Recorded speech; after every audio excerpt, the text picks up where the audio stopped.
क्या कोई इंसान अपने सबसे अच्छे दोस्त के खिलाफ न्याय कर सकता है?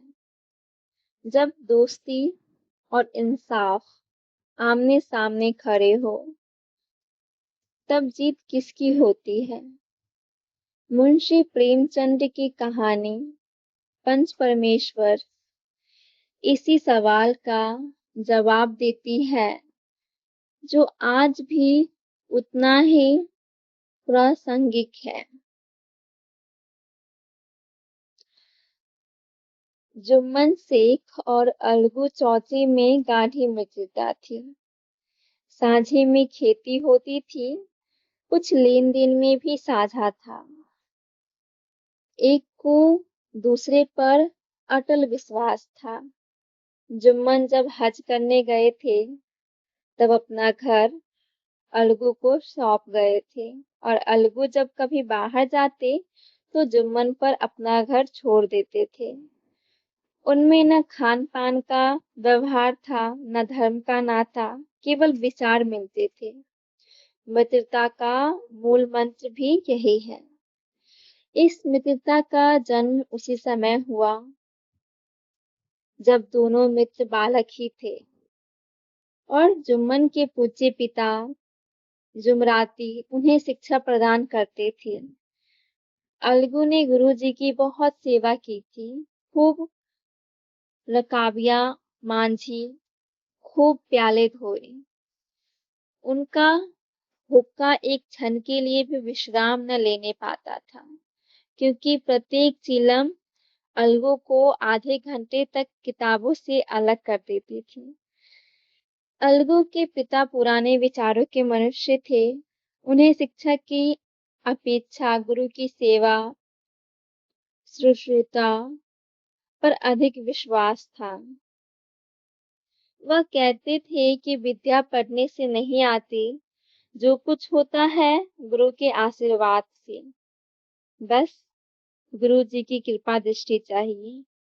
अतएव यदि अलगू पर जुमराती शेख के आशीर्वाद अथवा सत्संग का कुछ फल न हुआ, तो यह मानकर संतोष कर लेगा कि विद्योपार्जन में उसने यथाशक्ति कोई बात उठा नहीं रखी।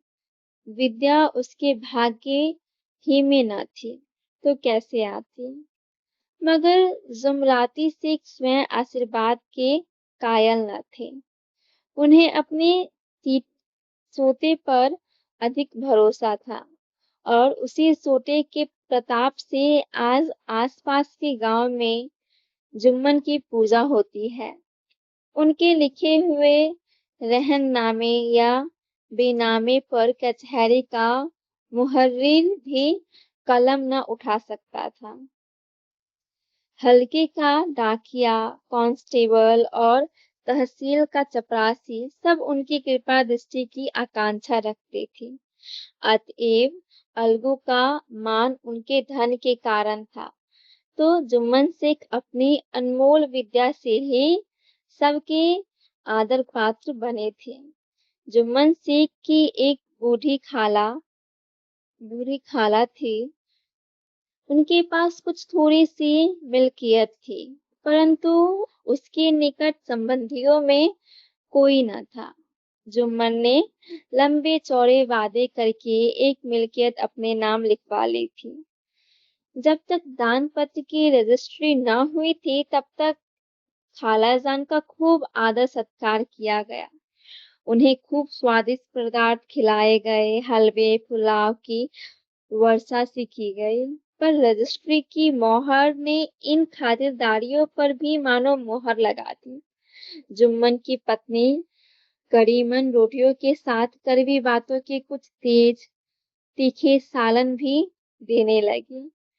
जुम्मन शेख भी निष्ठुर हो गए। अब बेचारी खाला जान को प्राय नित्य ही ऐसी बातें सुननी पड़ती थी।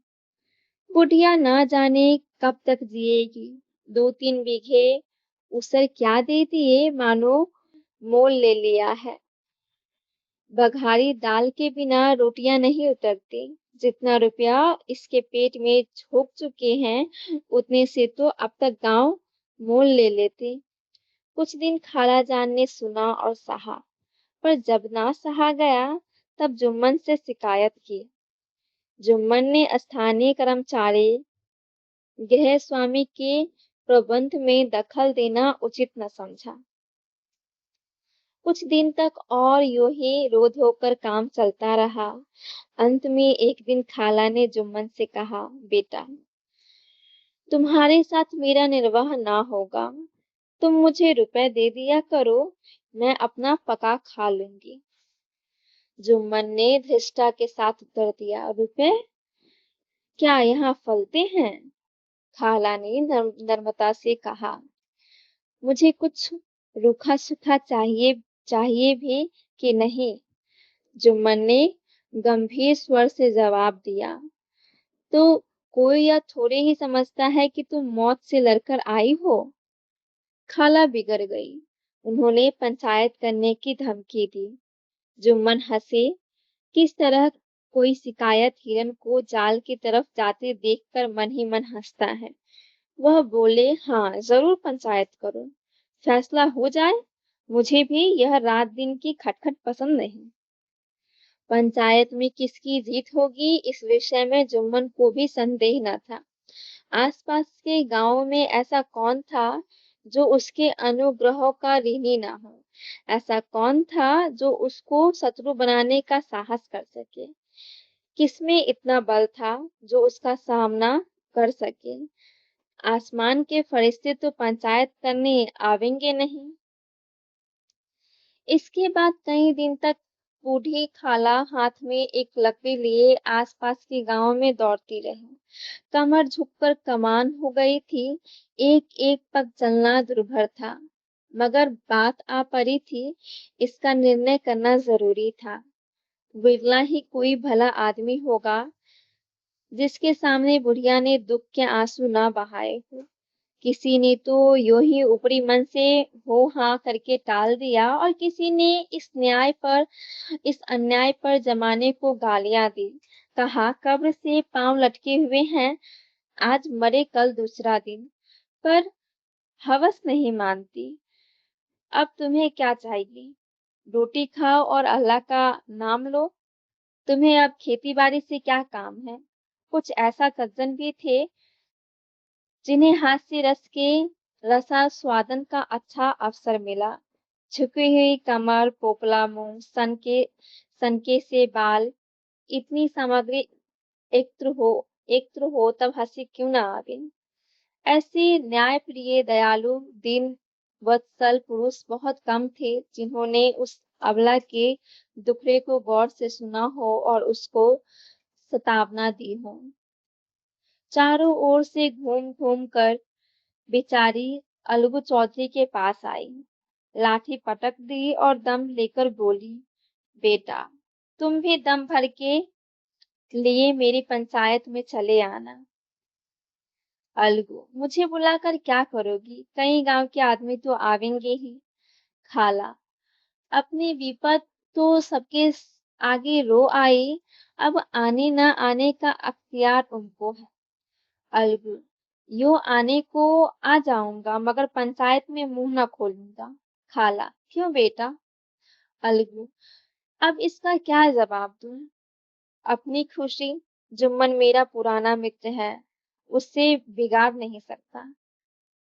खाला, बेटा, क्या बिगाड़ के डर से ईमान की बात ना कहोगे? हमारे सोए हुए धर्म ज्ञान की सारी संपत्ति लूट जाए तो उसे खबर नहीं होती, परंतु ललकार सुनकर वह सचेत हो जाता है। फिर उसे कोई जीत नहीं सकता। अलगू इस सवाल का कोई उत्तर न दे सका, पर उसके हृदय में ये शब्द गूंज रहे थे, क्या बिगाड़ के डर से ईमान की बात न कहोगे? संध्या समय एक पेड़ के नीचे पंचायत बैठी। शेख जुम्मन ने पहले से ही फर्श बिछा रखा था। उन्होंने पान, इलायची, हुक्के, तंबाकू आदि का प्रबंध भी किया था। हाँ, वह स्वयं अलबत्ता अलगू चौधरी के साथ जरा दूर पर बैठे हुए थे। जब पंचायत में कोई आ जाता था तब दबे हुए सलाम से उसका स्वागत करते। जब सूर्य अस्त हो गया और चिड़ियों की कलर युक्ति पंचायत पेड़ों पर बैठी, तब यहाँ भी पंचायत शुरू हुई। फर्श की एक एक अंगुल जमीन भर गई, पर अधिकांश दर्शक ही थे। निमंत्रित महाशयों में से केवल वे ही लोग पधारे थे जिन्हें जुम्मन से अपनी कुछ कसर निकालनी थी। एक कोने में आग सुलग रही थी। नाई ताबड़तोड़ चिल्लम भर रहा था। यह निर्णय करना असंभव था कि सुलगते हुए उपलों से अधिक धुआं निकलता था या चिलम के दम्मों से। लड़के इधर-उधर दौड़ रहे थे, कोई आसपास में गाली गलौज करते और कोई रोते थे। चारों तरफ कोलाहल मच रहा था। गांव के कुत्ते इस जमाव को भूत समझकर झुंड के झुंड जमा हो गए थे। पंच के लोग बैठ गए तो बूढ़ी खाला ने उनसे विनती की, पंचो, आज 3 साल हुए मैंने अपनी सारी जायदाद अपने भांजे जुम्मन के नाम लिख दी थी। इसे आप लोग जानते ही होंगे। जुम्मन ने मुझे ताहयात रोटी कपड़ा देना कबूल किया। साल भर तो मैंने इसके साथ रो धोकर काटा, पर अब रात दिन का रोना नहीं सहा जाता। मुझे न पेट की रोटी मिलती है न तन का कपड़ा। बेकस बेवा हूँ, कचहरी दरबार नहीं कर सकती। तुम्हारे सिवा और किसको अपना दुख सुनाओ। तुम लोग जो राह निकाल दो उसी राह पर चलूं। अगर मुझ में कोई ऐब देखो तो मेरा मुंह पर थप्पड़ मारो। जो मन में बुराई देखो तो उसे समझाओ। क्यों एक बेकस की आह लेता है। मैं पंचों का हुक्म सिर माथे पर चढ़ाऊंगी। रामधन मिश्र, जिनके कई आसामियों को जुम्मन ने अपने गांव में बसा लिया था, बोले, जुम्मन मियाँ, किसे पंच बदते हो? अभी तो इसका निपटारा कर लो, फिर जो कुछ पंच कहेंगे वही मानना पड़ेगा। जुम्मन को इस समय सदस्यों में विशेषकर वे ही लोग दिख पड़े जिनसे किसी न किसी कारण उनका वैमनस्य था। जुम्मन बोले, पंचों का हुक्म अल्लाह का हुक्म है। खालाजान जिसे चाहे उसे बंदे, मुझे कोई उर्ज नहीं। खाला ने चिल्लाकर कहा, अरे अल्लाह के बंदे, पंचों का नाम क्यों नहीं बता देता? कुछ मुझे भी तो मालूम हो। जुम्मन ने क्रोध से कहा, अब इस वक्त मेरा मुंह न खुलवाओ। तुम्हारी बन पड़ी है, जिसे चाहो पंच बदो। खालाजान जुम्मन के आपेच को समझ गई। वह बोली, बेटा खुदा से डरो।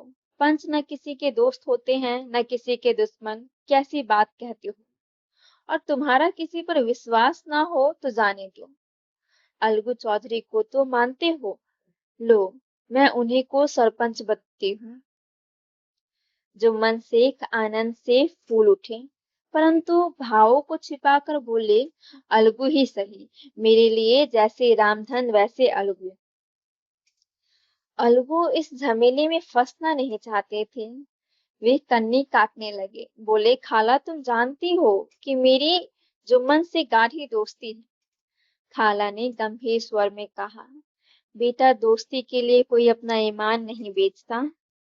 पंच के दिल में खुदा बसता है। पंचों के मुंह से जो बात निकलती है वह खुदा की तरफ से निकलती है। अगलू चौधरी सरपंच हुए। रामधन मिश्र और जुम्मन के दूसरे विरोधियों ने बुढ़िया को मन में बहुत कोसा। अलगू चौधरी बोले, शेख जुम्मन, हम और तुम पुराने दोस्त हैं। जब काम पड़ा तुमने हमारी मदद की है और हम भी जो कुछ बन पड़ा तुम्हारी सेवा करते रहे। मगर इस समय तुम और बूढ़ी खाला दोनों हमारी निगाह में बराबर हो। तुमको पंचों से जो कुछ अर्ज करनी हो करो। जुम्मन को पूरा विश्वास था कि अब बाजी मेरी है। अलगू यह सब दिखावे की बातें कर रहा है, अतएव शांत चित होकर बोले, पंचो, 3 साल हुए खालजाना ने अपनी जायदाद मेरे नाम हिब्बा कर दी थी। मैंने उन्हें ताहयात खाना कपड़ा देना कबूल किया था। खुदा गवाह है, आज तक मैंने खालाजान को कोई तकलीफ नहीं दी। मैं उन्हें अपनी माँ के समान समझता हूँ। उनकी खिदमत करना मेरा फर्ज है, मगर औरतों में जरा अनबन रहती है, उसमें मेरा क्या बस है। खालाजान मुझसे माहवार खर्च अलग मांगती है। जायदाद जितनी है वह पंचों से छिपी नहीं, उससे इतना मुनाफा नहीं होता कि माहवार खर्च दे सकूं। इसके अलावा हिब्बानामे में माहवार खर्च का कोई जिक्र नहीं, नहीं तो मैं भूल कर भी इस झमेले में ना पड़ता। बस मुझे यही कहना है, आइंदा पंचों का अख्तियार है, जो फैसला चाहे करे। अलगू चौधरी को हमेशा कचहरी से काम पड़ता था, अतएव वह पूरा कानूनी आदमी था। उसने जुम्मन से जीरा शुरू की। एक एक प्रश्न जुम्मन के हृदय पर हथौड़े की चोट की तरह पड़ता था। रामधन मिश्र इन प्रश्नों पर मुग्ध हुए जाते थे।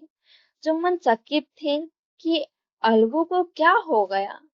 अभी यह अलगू मेरे साथ बैठा हुआ कैसी कैसी बातें कर रहा था, इतनी ही देर में ऐसी काया पलट हो गई कि मेरी जर खोदने पर तुला हुआ है। ना मालूम कब की कसर यह निकाल रहा है। क्या इतने दिनों की दोस्ती कुछ भी काम न आवेगी। जुम्मन शेख तो इसी संकल्प विकल्प में पड़े हुए थे कि इतने में अलगू ने फैसला सुनाया। जुम्मन शेख, पंचों ने इस मामले पर विचार किया।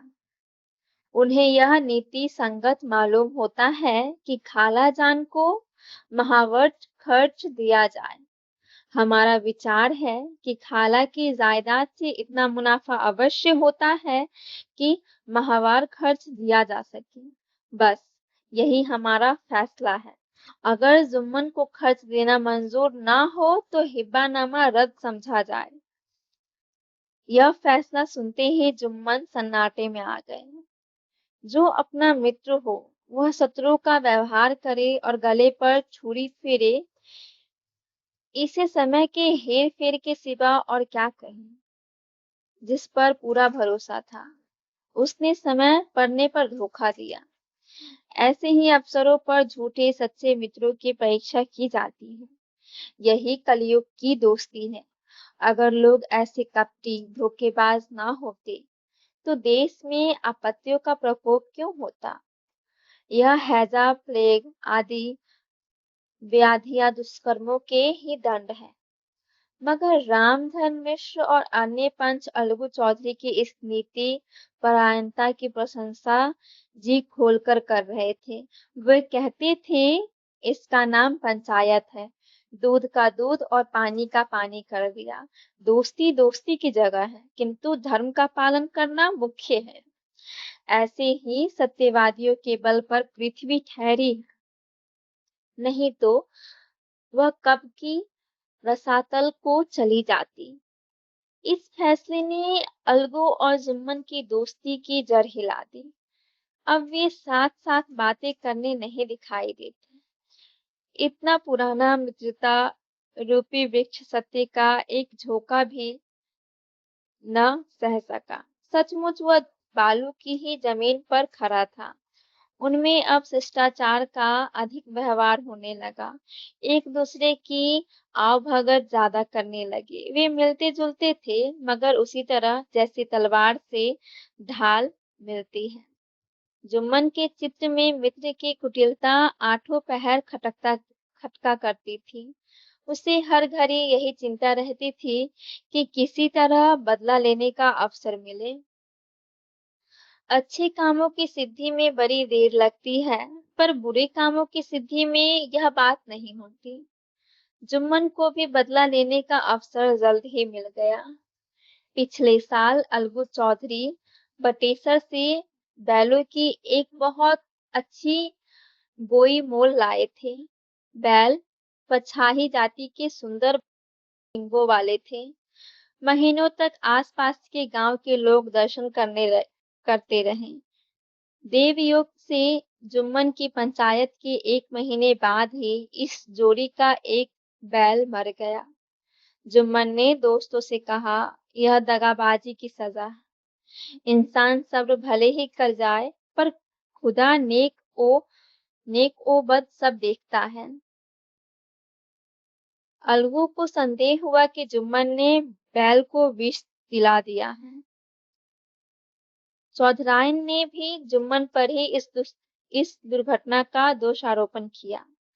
उसने कहा, जुम्मन ने कुछ कर करा दिया है। चौधराइन को और चौधराइन और करीमन में इस विषय पर एक दिन खूब ही वाद विवाद हुआ। दोनों देवियों ने शब्द बाहुल्य की नदी बहा दी। व्यंग, अनुक्ति और उपमा आदि अलंकारों में बातें हुई। जुम्मन ने किसी तरह शांति स्थापित की। उन्होंने अपनी पत्नी को डांट डपट कर समझा दिया। वह उसे उस रणभूमि से हटा भी ले गए। उधर अलगू चौधरी ने समझाने बुझाने का काम अपने तर्कपूर्ण सोटे से लिया। अब अकेला बैल किस काम का? उसका जोर बहुत ढूंढा गया, पर ना मिला। निदान यह सलाह ठहरी कि उसे बेच डालना चाहिए। गांव में एक समझू साहू थे। वह हुक्का गाड़ी हाँकते थे। गांव के गुड़ घी लाद कर मंडी ले जाते थे। मंडी से तेल नमक भर लाते और गांव में बेचते।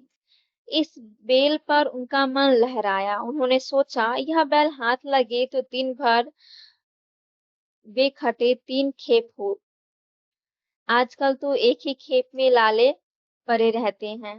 बैल देखा, गाड़ी में दौड़ाया, बाल भौरी के पहचान कराई, मोल तोल किया और उसे लाकर द्वार पर बांध ही दिया।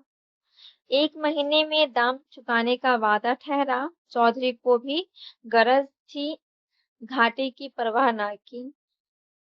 समझू साहू ने नया बैल पाया तो लगे उसे लगेदने।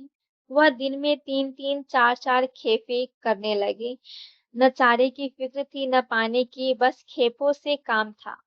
मंडी ले गए, वहां खूब सूखा भूसा सामने डाल दिया। बेचारा जानवर अभी दम भी न ले पाया था कि फिर जोत जोत दिया। अलगू चौधरी के घर घर था तो चैन की बंसी बजती थी। बैलराम छठे छमाहे कभी बहली में जोते जाते थे। खूब उछलते कूदते और कोसों तक दौड़ते चले जाते थे। वहां बैलराम का राबित था। साफ पानी, दली हुई अरहर की दाल और भूसे के साथ खल्ली, और यही नहीं, कभी कभी घी का स्वाद भी चखने को मिल जाता था। शाम सवेरे एक आदमी खरहरे करता, पोंछता और सहलाता था। कहाँ वह सुख चैन, कहाँ यह आठों पहर की खपत। महीने भर ही में वह पिस सा गया। इक्के का जुआ देखते ही उसका लहू सूख जाता था। एक एक पग चलना दुर्भर था। हड्डियां निकल आई थी, पर था वह पानीदार।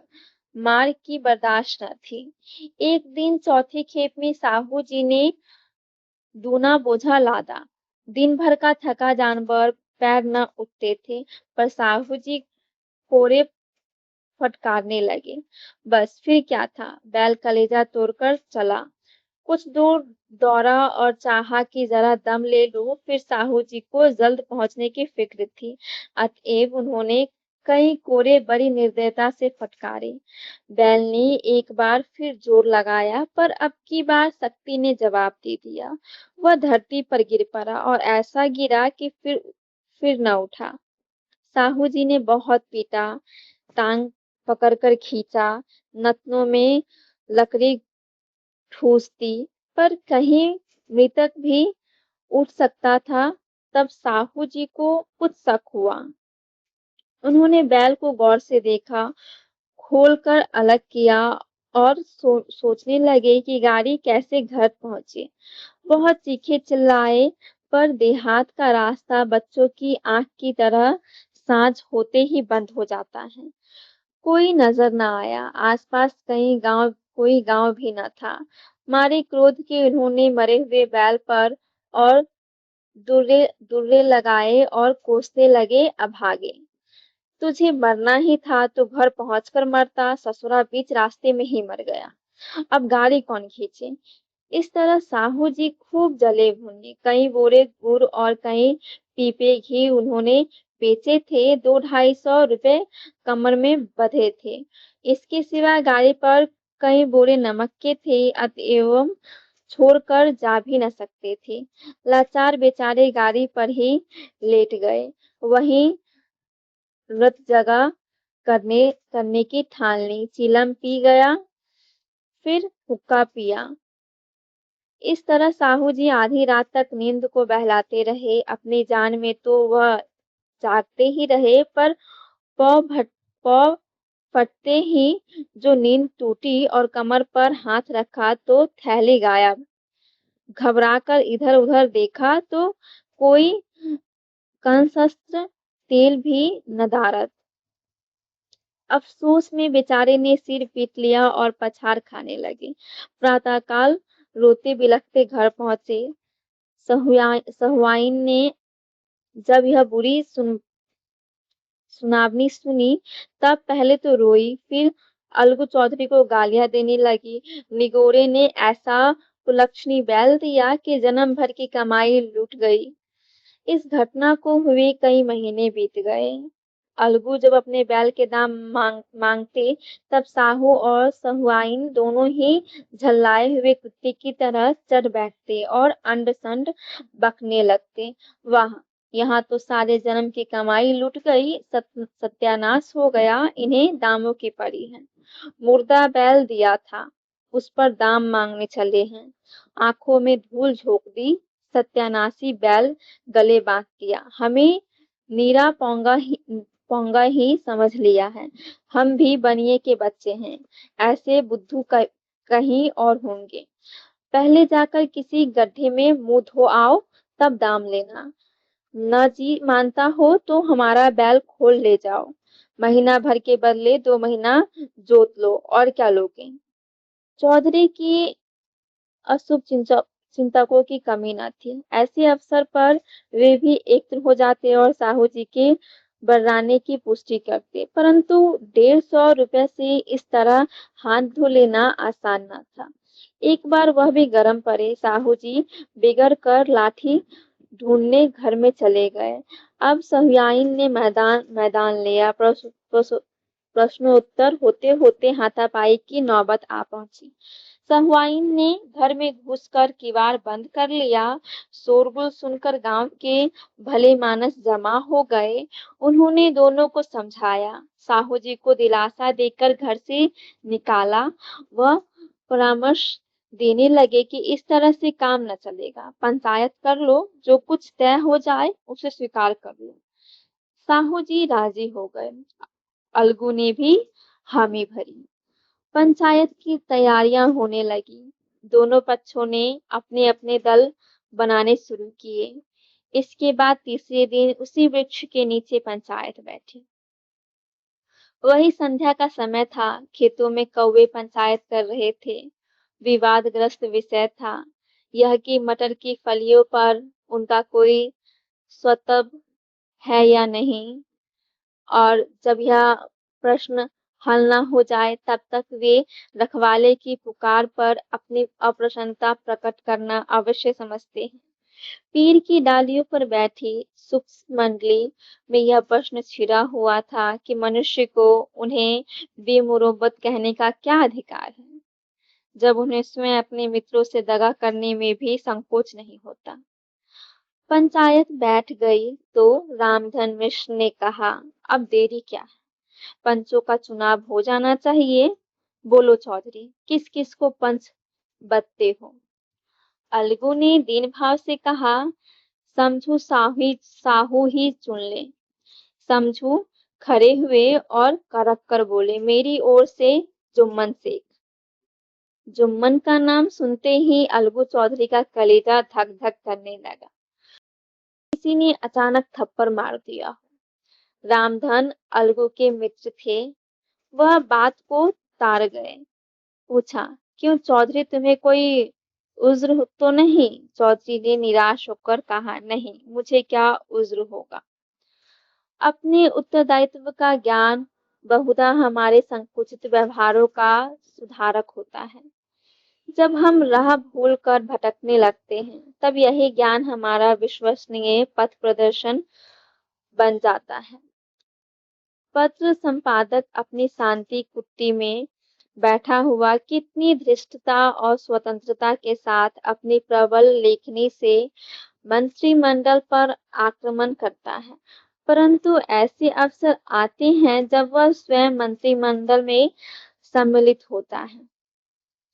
मंडल के भवन में पग धरते ही उसकी लेखनी कितनी मर्मज्ञ, कितनी विचारशील, कितनी न्यायपरायण हो जाती है, इसका कारण उत्तरदायित्व का ज्ञान है। नवयुवक युवावस्था में कितना उद्दंड रहता है, माता पिता उसकी ओर से कितने चिंतित रहते हैं। वे उसे कुल कलंक समझते हैं, परंतु थोड़े ही समय में परिवार का बोझ सिर पर पड़ते ही वह अव्यवस्थित चित्त उन्मत्त युवक कितना धैर्यशील, कैसा शांत चित्त हो जाता है। यह भी उत्तरदायित्व के ज्ञान का फल है। जुम्मन शेख के मन में भी सरपंच का उच्च स्थान ग्रहण करते ही अपनी जिम्मेदारी का भाव पैदा हुआ। उसने सोचा, मैं इस वक्त न्याय और धर्म के सर्वोच्च आसन पर बैठा हूँ। मेरे मुंह से इस समय जो कुछ निकलेगा वह देववाणी के सदृश है, और देववाणी में मेरे मनोविकारों का कदापि समावेश न होना चाहिए। मुझे सत्य से जो भर भी टलना उचित नहीं। पंचों ने दोनों पक्षों के सवाल जवाब करने शुरू किए। बहुत देर तक दोनों दल अपने अपने पक्ष का समर्थन करते रहे। इस विषय में तो सब सहमत थे कि समझू को बैल का मूल्य देना चाहिए, परंतु दो महाशय इस कारण रियायत करना चाहते थे कि बैल के मर जाने से समझू को हानि हुई। उसके प्रतिकूल दो सभ्य मूल के अतिरिक्त समझू को दंड भी देना चाहते थे, जिससे फिर किसी को पशुओं के साथ ऐसा निर्दयता करने का साहस ना हो। अंत में जुम्मन ने फैसला सुनाया, अलगू चौधरी और समझू चौधरी, पंचों ने तुम्हारे मामले पर अच्छी तरह विचार किया। समझू को उचित है कि बैल का पूरा दाम दे। जिस वक्त उन्होंने बैल लिया उसे कोई बीमारी न थी। अगर उसी समय दाम दे दिए जाते तो आज समझू उसे फिर लेने का आग्रह न करती। बैल की मृत्यु केवल इस कारण हुई कि उसे बड़ा कठिन परिश्रम लिया गया और उसके दाने चारे का कोई अच्छा प्रबंध न किया गया। रामधन मिश्र बोले, समझू ने बैल को जानबूझकर मारा है, अतएव उसे दंड देना चाहिए। जुम्मन बोले, यह दूसरा सवाल है, हमको इससे कोई मतलब नहीं। झगड़ू साहू ने कहा, समझू के साथ कुछ रियायत होनी चाहिए। जुम्मन बोले, यह अलगू चौधरी की इच्छा पर निर्भर है। यह रियायत करे तो उनकी भलमनसी।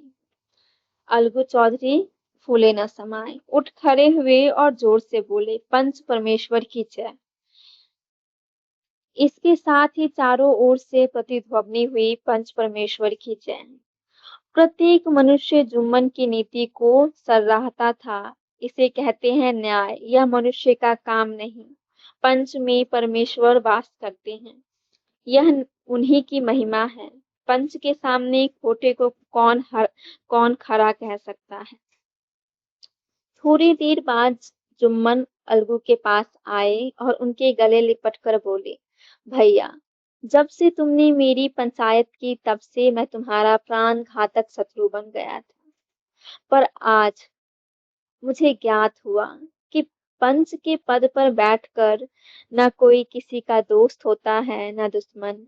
न्याय के सिवा उसे और कुछ नहीं सूझता। आज मुझे विश्वास हो गया कि पंच की जबान से खुदा बोलता है। अलगू रोने लगे। इस पानी से दोनों के दिलों का मैल धुल गया। मित्रता की मुरझाई हुई लता फिर हरी हो गई।